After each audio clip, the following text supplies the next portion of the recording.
Sir నమస్కారం sir. నమస్తే అండి. సార్ 'నాగార్జున' గారి సినిమాల గురించి ఒక్కసారి మాట్లాడుకోవాల్సొస్తే సార్, ఆయన ఇప్పుడు మొత్తం కూడా క్యారెక్టర్ ఆర్టిస్ట్ గానే ఎక్కువగా సినిమాల్లో మనకు కనిపించబోతున్నారు సార్. 'ధనుష్' గారు 'కుబేర' సినిమాలో యాక్ట్ చేస్తున్నారు. అండ్ 'రజనీకాంత్' గారు 'కూలీ' సినిమాలో చేస్తున్నారు. ఇప్పుడు 'మున్నా భాయ్ 3 తీయబోతున్నారు కదా! దాంట్లో కూడా హిందీలో అందులో కూడా నటించబోతున్నట్టు వార్తలు వినిపిస్తున్నాయి. అంటే మొత్తం ఈయన క్యారెక్టర్ ఆర్టిస్ట్ గానే చేస్తున్నారు. హీరోగా ఈయన ఎందుకు సినిమాలు చేయట్లేదని చెప్పేసి ఫ్యాన్స్ కూడా ఒక ఆందోళన వ్యక్తం చేస్తున్నారు. హీరోగా ఏమన్నా రిటైర్ అయ్యి క్యారెక్టర్ ఆర్టిస్ట్ గానే చేస్తారా? ఆయన అసలు సినిమా ఇదేమన్నా వ్యూహంలో భాగంగానా సార్? లేకుంటే నార్మల్ గా చేయట్లేదా? మీరేం చెప్తారు సార్ దీని గురించి? అంటే 1983 ప్రాంతాలు, అంటే రామారావు గారు రాజకీయాల్లోకి వెళ్ళిపోయిన తర్వాత, ఆయన ముఖ్యమంత్రి అయిపోయిన తర్వాత అక్కినేని నాగేశ్వరరావు గారు కూడా దాదాపుగా హీరో పాత్రల నుంచి ఒక టర్న్ తీసుకున్నాడు. టర్న్ తీసుకుని ఆయన నెమ్మదిగా దాసరి గారి డైరెక్షన్లోనే సినిమాలు చేసినప్పటికీ కూడా నెమ్మదిగా ఆయన ఓల్డ్ ఏజ్ క్యారెక్టర్స్ కూడా చేయటం మొదలుపెట్టాడు.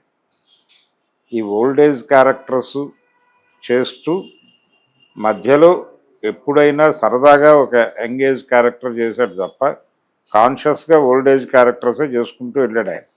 బంగారు కుటుంబం ఇలాంటివి.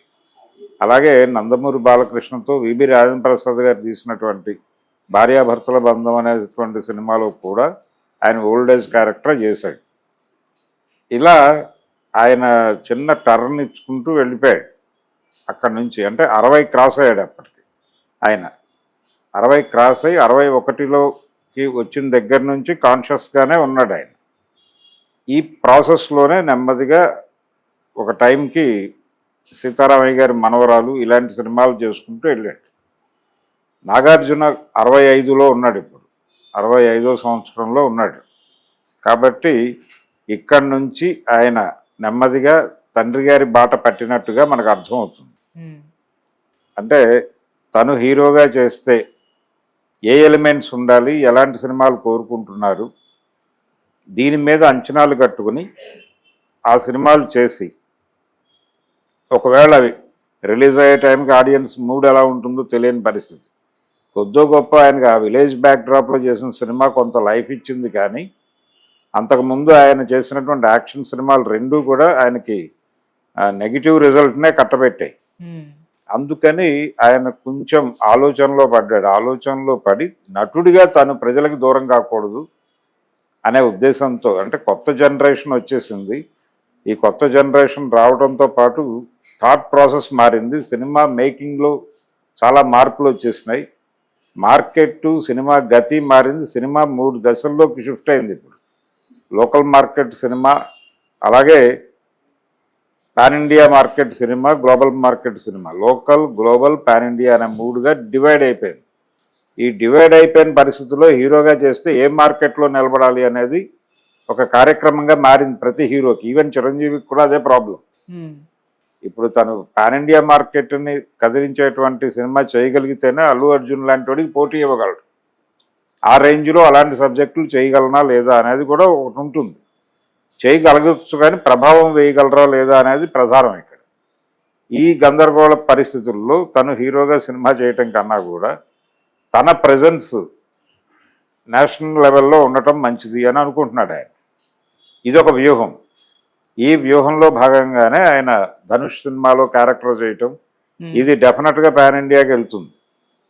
సో ఆయన అన్ని మార్కెట్లోనూ ఉంటాడు. ఆయన గతంలో హిందీ సినిమాల్లో చేశాడు. ఖుదాగవా లాంటి సినిమాల్లో కూడా క్యారెక్టర్స్ చేశాడు. సో నాగార్జున నోన్ ఫేసే అక్కడ. నోన్ ఫేస్ కాబట్టి దీని తాలూకా అడ్వాంటేజ్ని ఈ సినిమాల ద్వారా అర్థం చేయిస్తే తనకి బాలీవుడ్ నుంచి కూడా ఆఫర్లు వస్తాయి. గతంలో బాలీవుడ్ నుంచి వచ్చిన ఆఫర్ల మేరకు సినిమాలు చేశాడు ఆయన ఆఫ్టర్ శివ.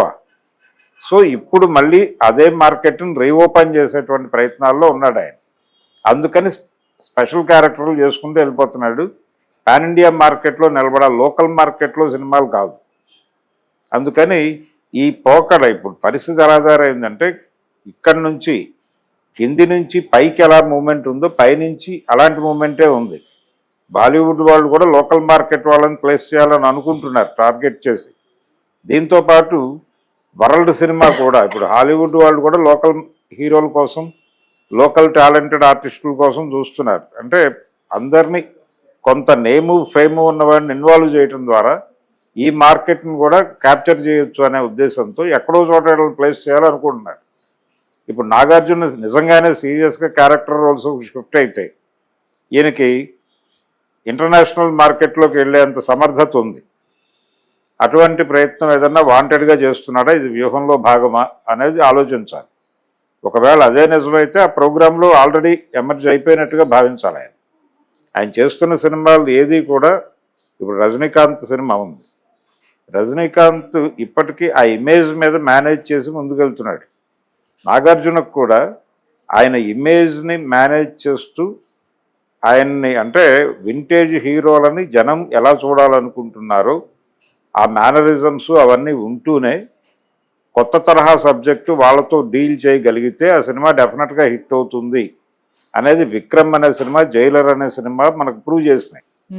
వాల్తేరు వీరయ్య కూడా ప్రూవ్ చేసింది. బాలకృష్ణ గారి సినిమాలతో కూడా అదే చేస్తున్నారు. బాలకృష్ణ గారు చేస్తున్న సినిమాలన్నీ హిట్ అవుతూనే ఉన్నాయి కదా. దానికి రీజన్ కూడా అదే. అంటే ఆడియన్స్కి ఆయన వింటేజ్ హీరోని ఎలా కనెక్ట్ చేయాలి అనే దానిలో ఒక కసరత్తు ఉంటుంది.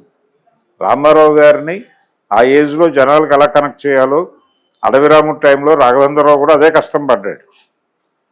అది కనెక్ట్ అయ్యాడు, ఆయన కొనసాగి వెళ్ళిపోయాడు. ఇది వేరు. అలాంటి పరిస్థితి ప్రతి ఒక్కరికి వస్తుంది ఒక ఏజ్ వచ్చేసిన తర్వాత. అలాంటి ప్రయత్నం చేసేటువంటి డైరెక్టర్లను చూస్ చేసుకుని తన సినిమాలు చేయాలి. ఎక్కడ చేయాలి, అది లోకల్ మార్కెట్ని టార్గెట్ చేస్తే కుదిరే పని కాదు.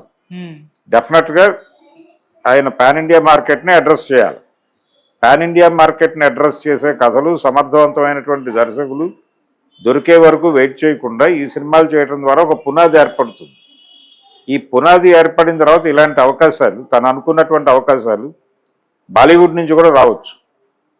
వచ్చినప్పుడు చేస్తాడు ఆయన. ఇప్పుడు అలాంటి నాగార్జున లాంటి వింటేజ్ హీరోని ఎలా ఉపయోగించుకోవాలి అనే జ్ఞానం ఎవరైనా తమిళ డైరెక్టర్కి ఐడియా రావచ్చు, లేకపోతే ఒక హిందీ డైరెక్టర్కి ఐడియా రావచ్చు. ఇప్పుడు ఆయన ఆల్రెడీ హిరానీతో సినిమా చేస్తున్నాడు కాబట్టి ఆయన ఈయన ఎలా వినియోగించుకోవాలి, టోటల్ సినిమా ఈయన మీద డిపెండ్ చేసి ఎలా వాడుకోవచ్చు అనే దాని మీద ఒక అవగాహన వస్తే ఆయనే సినిమా చేయొచ్చు కదా నెక్స్ట్. సో ఈ ఏరియాలకి విస్తరించడం ద్వారా ఆ ఏరియాల వాళ్ళకి తను పరిచయం కావడం, తన్ని తాను పరిచయం చేసుకోవడంతో పాటు తనతో ఆ రేంజ్ సినిమాలు మాత్రమే చేయాలి అనే వాతావరణం క్రియేట్ చేయడం కూడా ప్రోగ్రాం. అందుకని ఆయన ఈ ప్రాజెక్టులు ఎంపిక చేసుకుని చేస్తున్నాడు. ఈ ప్రాజెక్టులు ఎంపిక చేసుకోవటం వలన రెండు ప్రయోజనాలు. ఒకటేమో తనని తాను అన్ని సినిమాలకి పంపిణీ చేయటం, నటుడిగా తానేంటో ప్రూవ్ చేసుకోవటం. ఇక్కడ విజయం అపజయం అనే రెండిటికీ ఆయనకు సంబంధం లేదు. కానీ ఆ సినిమాలో ఆయన క్యారెక్టర్కి పేరు వస్తే అది అతనికి అడ్వాంటేజ్గా మారుతుంది. ఇది ఒక వ్యూహం. దీంతో పాటు ఆయా ఏరియాల్లో పాన్ ఇండియా మార్కెట్ని టార్గెట్ చేసేటువంటి కథలు, తనని ప్రాపర్గా ఉపయోగించుకునేటువంటి స్క్రిప్టులతో ఎవరైనా వస్తే వాళ్ళకి తను ఉన్నట్టుగా ఒక తన ఉనికి తెలియజేయాలి. తెలియజేస్తే అలాంటి సినిమాలు అవకాశం వస్తే అది కూడా అడ్వాంటేజ్గా మారుతుంది. ఈ రెండు ప్రయోజనాలు ఆశించి ఈ సినిమాలు చేస్తున్నాడు ఆయన. అందుకని డెఫినెట్గా ఆయన కెరియర్ మీద దృష్టి ఉంది. ఆయన రిటైర్మెంట్ ప్రకటించే మూడ్లో లేడు. రిటైర్మెంట్ కాదు, ఒక